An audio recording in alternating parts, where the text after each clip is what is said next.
I have decided to do my Unit 3 presentation on the play Trifles. In this presentation, I will be answering prompt 3. Discuss gender roles in the play. Why can the women figure out the crime while the men are stumped? Do you think Glaspell's portrayal of the male and female character is fair or not?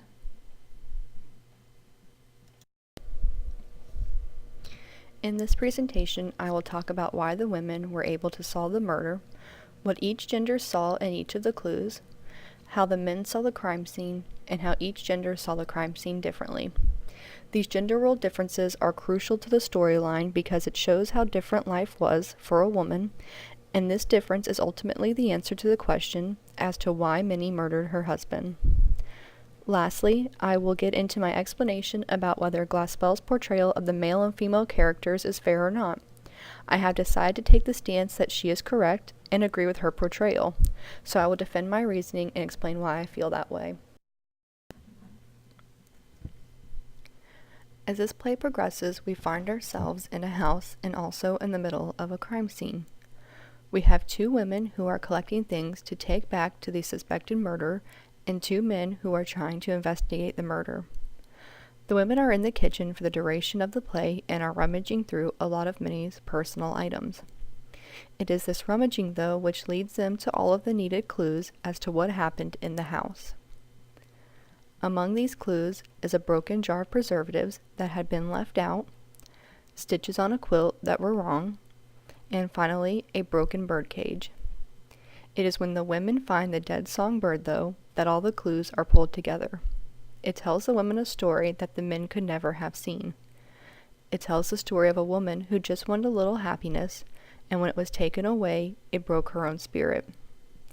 It is the stories that the kitchen tells that the men cannot interpret. These types of clues would not have meant much to the men, but women can see exactly what had happened to cause these things. The men see a dirty kitchen, but the women see a task interrupted by something. They also see the stitches as frustration because they know what it is like to stitch upset. Consider this quote from a critical article. The kitchen things considered insignificant by the men, the two women piece together, like patches in a quilt, the events which have led to the murder. Mail 230. When the group of men and women come across the first symbol or clue of what happened at the crime scene, we see our first glimpse of the gender division that is to come later in the story. As the court attorney is starting to go through a cupboard in Minnie's kitchen, he stumbles upon a broken jar of preservatives. He complains about the broken jar and the mess it has made. As he continues to look around the kitchen, he also takes time to speculate at the entire state of the kitchen and even some messy towels that have been left out. Miss Hale is quick to defend Minnie, though, stating, "There is a great deal of work to be done on a farm." Glaspell 1156. We are already starting off the story with a little hostility among the men and women. The animosity is fueled further by the court attorney continues to poke at Minnie's housekeeping and speculate that other women do not keep their houses in such a state. At this point, Miss Hale draws a distinct line between the genders by making a comment about the cleanliness of men's hands, implying that they may have to wash guilt or sins many times. When the quilt first appears and the women are discussing it, Miss Hale wonders how Minnie was planning to stitch her quilt together. When the sheriff overhears this conversation, he mocks the women and calls out to the other men. They wonder if she is going to quilt it or just knot it. Glaspell 1158. This mocking tone embarrasses both the women and leads to some resentment. What the men don't realize, though, it is the women who get the last laugh over the insult at the end of the story. After the women decide to conceal the dead songbird, forcing the men to leave the house empty-handed of a motive, the county attorney asks Miss Hale what she called the stitching, to which she replies, "We call it, not it, Mr. Henderson." Glaspell 1163. This final jab really implies that Minnie is not it or not guilty, and the women have now put their foot down on this case and already decided its outcome. One of our final clues before the dead songbird is found is the songbird's cage.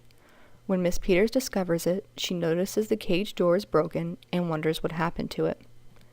Both the women speculate right away that someone had been rough with the cage and then wonder what happened to the bird. If we look at this scene of the play as a second mini mystery needing to be solved, we can see how each gender does their investigation work. The women see the broken cage, understand someone was rough with it, and then try to rationalize what happened to the bird inside. When the men get involved in this mystery, they overlook the broken door, trying to see where the bird may be, and asking if it's flown. When Miss Peters says maybe the cat got it, the county attorney accepts this even when there is no evidence of a cat anywhere.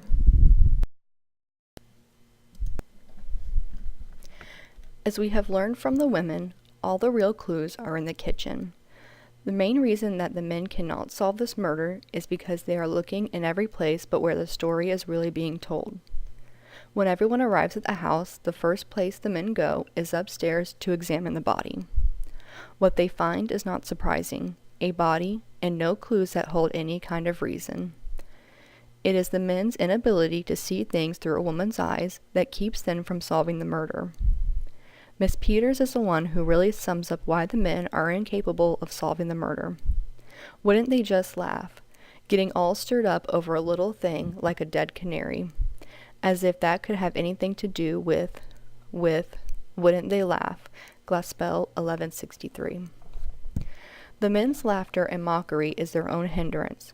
They ridicule the women as they fuss over things like the quilt, but they just can't seem to understand the significance behind these little things like the women can. Throughout the play, it is easy to see how each gender views the other. The women see the men as not understanding, and sometimes their tone conveys the women see them as rude or even curt. The men, on the other hand, see the women as silly, wasting time on silly wonderings like whether Minnie was planning to quilt her patterns or just knot them. They find it ironic that the women are talking of such silly things when the real irony is that what they are saying is of vital importance to the murder case. I don't think the men would have really been able to move themselves into Minnie's shoes and be able to accept that little things like bad sewing were really warning signals.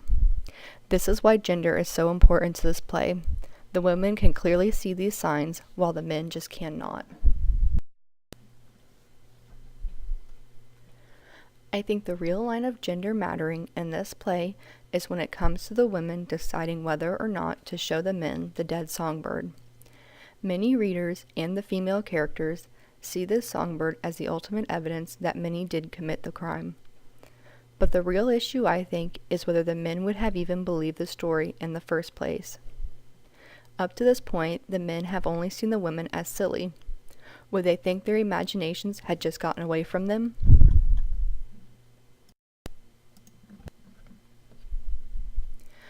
There is one more reason why the men may not have believed the women's version of the murder, and it is simply because of how the men view the women. For the time period that this play is written, it was unheard of for women to do anything that held such evil, like killing a person. The reason the men laugh and mock the women is because in the men's eyes, the women are innocent, frail, and naive creatures. Women who kill evoke fear because they challenge societal constructs of femininity, passivity, restraint, and nurture. Benzai, 141.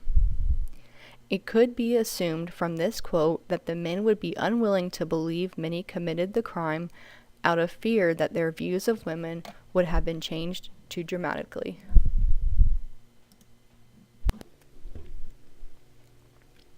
On the question of whether Glaspell's opinion of the men and women was correct, I believe it was. I think that especially for the time period, her portrayal is very realistic. Women at the time were not expected to attend school, and because of this, men could feel they were more educated and have a higher sense of superiority. We can even compare the men's attitude toward the women to the way the main character was treated in our other story, The Yellow Wallpaper. There is the same kind of man knows best mentality to this story as well. So even while in both stories the women actually knew better than the men, they are still seen as silly and feeble. The women also play their gender roles though, as they allow the men to mock them, and even Miss Peters struggles with her role as the sheriff's wife. trying to be a good wife and argue that the law must be carried out even if it seems unjust.